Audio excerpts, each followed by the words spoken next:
കുഞ്ഞു മക്കളെ, പുതിയ കഥ കേൾക്കാം. ശരി, അങ്ങനെയെങ്കിൽ ഒരു കൃഷിക്കാരന്റെ കഥ കേട്ടാലോ? ഒരു ചെറിയ ഗ്രാമത്തിൽ ഒരു കൃഷിക്കാരനും കുടുംബവും ജീവിക്കുന്നുണ്ടായിരുന്നു.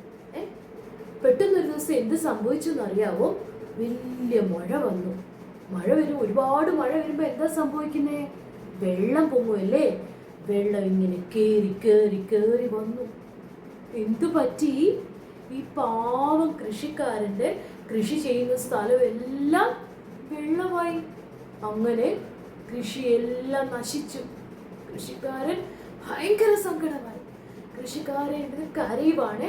കരഞ്ഞോണ്ടിരുന്ന് ദൈവത്തിനോട് പ്രാർത്ഥിച്ചു, എൻ്റെ പൊന്നു ദൈവമേ, എനിക്കൊന്നുമില്ല, എൻ്റെ കൃഷിയെല്ലാം നശിച്ചു പോയി, എൻ്റെ കുഞ്ഞുങ്ങൾ പട്ടിണിയാ, എൻ്റെ കുഞ്ഞുങ്ങൾക്ക് കഴിക്കാൻ ഒന്നുമില്ല, ഞാൻ എന്ത് ചെയ്യും എൻ്റെ ദൈവമേ, എന്നെ സഹായിക്കണേ എന്ന് പ്രാർത്ഥിച്ചു കേട്ടോ മക്കളെ. കുഞ്ഞു 2 മക്കളുണ്ട് കൃഷിക്കാരന്. ആ കുഞ്ഞു മക്കൾ എന്ത് ചെയ്യുവാന്നറിയാവോ? താണ്ടി ഇവിടെ ഇരുന്നോണ്ട് വിശക്കുന്നേ, അമ്മ വിശക്കുന്നു, അച്ഛ വിശക്കുന്നു എന്ന് പറഞ്ഞ് കരയുക.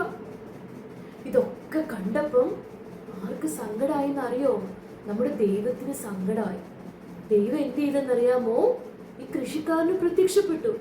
കൃഷിക്കാരൻ ഇങ്ങനെ കണ്ണടച്ച് പ്രാർത്ഥിക്കുന്നുണ്ടായിരുന്നോ? കണ്ണു തുറന്ന് നോക്കിയപ്പം ആരാ?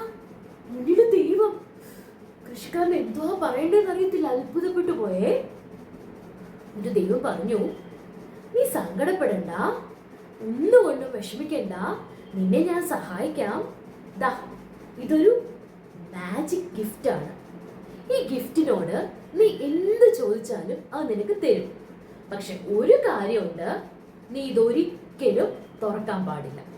കൃഷിക്കാരൻ പറഞ്ഞു, ദൈവമേ, അത് മതി, ഞാൻ ഒരിക്കലും തുറക്കത്തില്ല. എനിക്ക് ഭയങ്കര സന്തോഷമായി, എനിക്ക് തരാമോ, ആ ഗിഫ്റ്റ് തരാമോ ദൈവമേ എന്ന് പറഞ്ഞു. ദൈവം പറഞ്ഞു, നീ എടുത്തോ, നീ സന്തോഷമായിട്ട് ജീവിക്കും എന്ന് പറഞ്ഞിട്ട് ദൈവം അപ്രത്യക്ഷനായി. അപ്പൊ കൃഷിക്കാരൻ ഭയങ്കര സന്തോഷത്തോടെ ഭാര്യയും മക്കളെ ഒക്കെ വിളിച്ചു, മക്കളെ ഓടിവാടാ, ഒരു കാര്യം കാണിച്ചു തരാമെന്ന് പറഞ്ഞ് ഓടി വന്ന് എല്ലാരെയും ഇത് കാണിച്ചു. എന്നിട്ട് മക്കളോട് പറഞ്ഞു, നിങ്ങൾക്ക് എന്തോ വേണ്ടേ, പെട്ടെന്ന് ചോദിക്കുന്നു പറഞ്ഞു. അപ്പൊ മക്കൾ ആ ഗിഫ്റ്റിനോട് ചോദിച്ചു, ഞങ്ങൾക്ക് ഇച്ചിരി ചോറ് തരുമോ?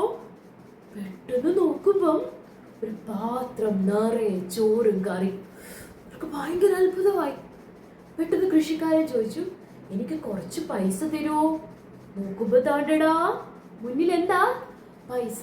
അങ്ങനെ ഇവർക്ക് ആവശ്യമുള്ള സാധനങ്ങളെല്ലാം ഈ ഗിഫ്റ്റിനോട് അവർ ചോദിക്കും, ആ ഗിഫ്റ്റ് അവർക്ക് കൊടുക്കും. പക്ഷെ കുറച്ച് ദിവസം കഴിഞ്ഞപ്പോൾ ഉണ്ടല്ലോ മക്കളെ, ഈ കൃഷിക്കാരനൊരു അത്യാഗ്രഹം. എന്താ? ആ ഗിഫ്റ്റ് ഒന്ന് തുറക്കണമെന്ന്. കൃഷിക്കാരൻ എന്ത് ചെയ്തെന്നറിയാവോ? ആരും കാണാതെ ഈ ഗിഫ്റ്റ് കൊണ്ടുപോയി തുറന്നു. കൃഷിക്കാരൻ വിചാരിച്ചു ആരും കാണത്തില്ലെന്ന്. പക്ഷെ ആര് കാണുന്നുണ്ടായിരുന്നു? ദൈവം.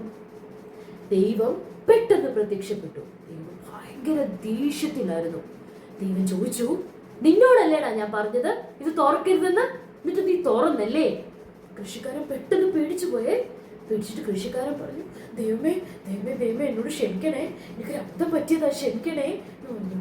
ദൈവം പറഞ്ഞു, ഇല്ല, അനുസരണക്കേട് കാണിച്ചാൽ അതിനുള്ള ശിക്ഷ കിട്ടും, ഞാൻ ഈ ഗിഫ്റ്റ് കൊണ്ടുപോവാന്ന് പറഞ്ഞ് ദൈവം ആ കൃഷിക്കാരൻ്റെ കയ്യിൽ നിന്ന് ഗിഫ്റ്റ് വാങ്ങിച്ച് അപ്രത്യക്ഷനായി. അയ്യോ, എന്തു ചെയ്യും? കൃഷിക്കാരന് ഭയങ്കര സങ്കടമായി. കൃഷിക്കാരൻ ഒരുപാട് കരഞ്ഞു. ഇതിന്ന് പഠിക്കുന്ന ഗുണപാഠം എന്തോ മക്കളെ? അത്യാഗ്രഹം ആപത്ത്. അതോടൊപ്പം തന്നെ അനുസരണക്കേട് കാണിച്ചാൽ ശിക്ഷ കിട്ടും അല്ലേ? നമ്മൾ വിചാരിക്കും ആരും കാണുന്നില്ല എന്ന്, പക്ഷേ ദൈവം കാണുന്നുണ്ട്. അതുകൊണ്ട് അനുസരണക്കേടൊന്നും കാണിക്കാതെ നല്ല കുഞ്ഞുങ്ങളായിട്ട് വളർന്നു വരണം കേട്ടോ. അടുത്ത കഥയുമായിട്ട് നമുക്ക് ഉടനെ കാണാമേ. ടാറ്റാ.